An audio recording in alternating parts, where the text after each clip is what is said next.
Professora Old School. O retorno. Old School é um termo em inglês que significa a moda antiga, a velha guarda e afins. Esse termo eu aprendi quando eu consegui ter tempo para conhecer as músicas e vídeos-clipes da banda norte-americana Korn e o seu vocalista Jonathan Davis. Consegui esse tempo e disposição para conhecer o trabalho dessa banda em meados de março de 2020, no início da pandemia de Covid-19, o novo coronavírus que matou mais de 1 milhão de pessoas só no Brasil. E, como vamos falar de finanças, o que eu falava para os meus alunos da disciplina de trabalho, política e pensamento econômico, dos itinerários formativos do novo ensino médio, em ciências humanas, a pandemia de Covid-19 é um cisne negro compartilhado, já que esse é o primeiro cisne negro do Brasil. Explicarei logo mais, com mais detalhes, esse conceito de Nicolas Nassim Taleb. Voltando à banda Korn, como antes da pandemia, a banda me parecia distante e enigmática, eu não tinha acesso e tempo para conhecer o trabalho dessa banda, porque estava estudando e trabalhando. E, no começo da pandemia, eu estava desempregada e pude fazer o isolamento social. Eu tive a oportunidade de conhecer o trabalho dessa banda, além de assistir filmes, séries, ler livros, e-books e ouvir audiolivros, além de assistir vídeos, lives e podcasts que abriram a minha mente sobre vários assuntos, inclusive sobre relações de poder, trabalho, política, empreendedorismo e finanças.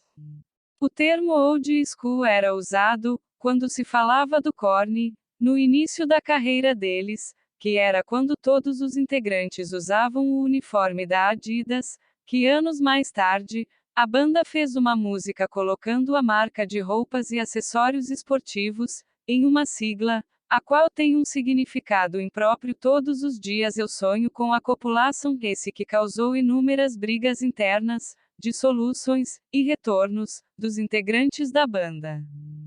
Tudo isso porque o guitarrista da banda Korn, Brian Vel SH, flagrou a sua filha, que tinha entre 4 ou 5 anos de idade, aproximadamente, na época, cantando a música Adidas. Mas, por que o título Professora Old School, o retorno? Porque, no dia em que fui assinar o meu contrato, de 3 anos, de professora de Educação Básica 2, categoria U, numa escola pública, localizada no bairro do Bexiga, no centro de São Paulo, coincidentemente, foi o dia em que foi lançado o Funko boneco de vinil do cantor Jonathan Davis, sendo o boneco com o uniforme da Adidas de cor lilás, e foi justo no dia 28 de outubro de 2021.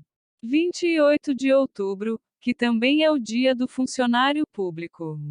Mas, como o então governador João Doria Júnior, o mesmo que substituiu o publicitário Roberto Justus, na apresentação do programa O Aprendiz, na Rede Record tinha antecipado os feriados e pontos facultativos durante o isolamento social, na pandemia, então o dia 28 de outubro de 2021, foi dia útil e letivo nas escolas públicas, e, portanto, foi possível a assinatura do meu contrato. Mas onde você quer chegar com tudo isso? Senta que lá vem história.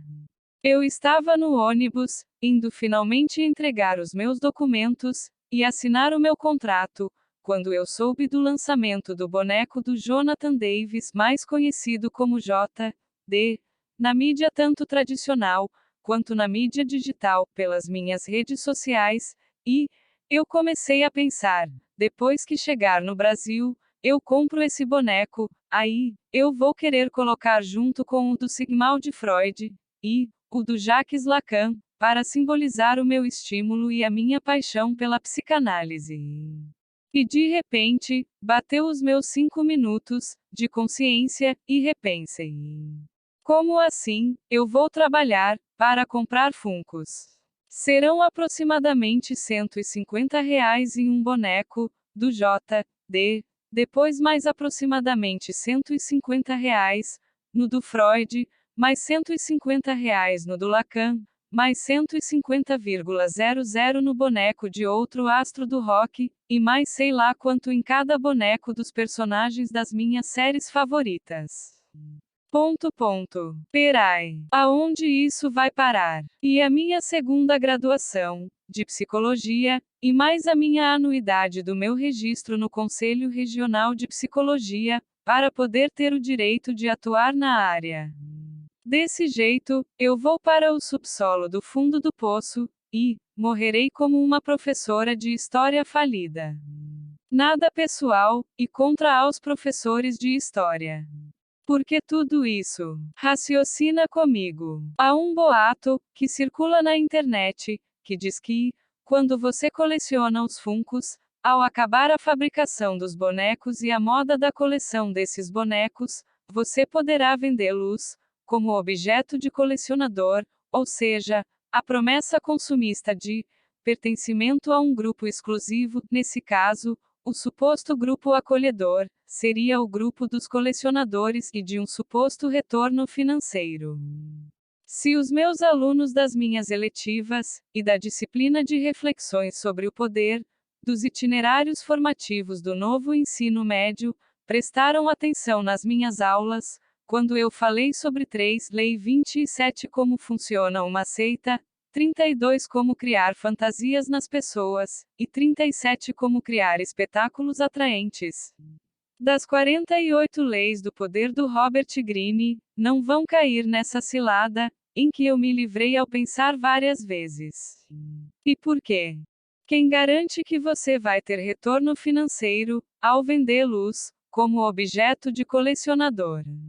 Até porque, se existe uma fabricação em larga escala e vendas em massa, além da facilidade em pagamento cartão de crédito, cartão de débito, débito automático, boletos bancários, QR Code, Pix, WhatsApp e várias outras formas de pagamento e, no Brasil, tem-se o costume de fazer pagamento parcelado e, isso foi matéria das minhas eletivas, quando eu ensinei, ou tentei ensinar os alunos a estipular preços de produtos e ou serviços, então, esses bonecos, já não são mais exclusivos de colecionador, e sim, um objeto comum, a qual, qualquer um pode consumir.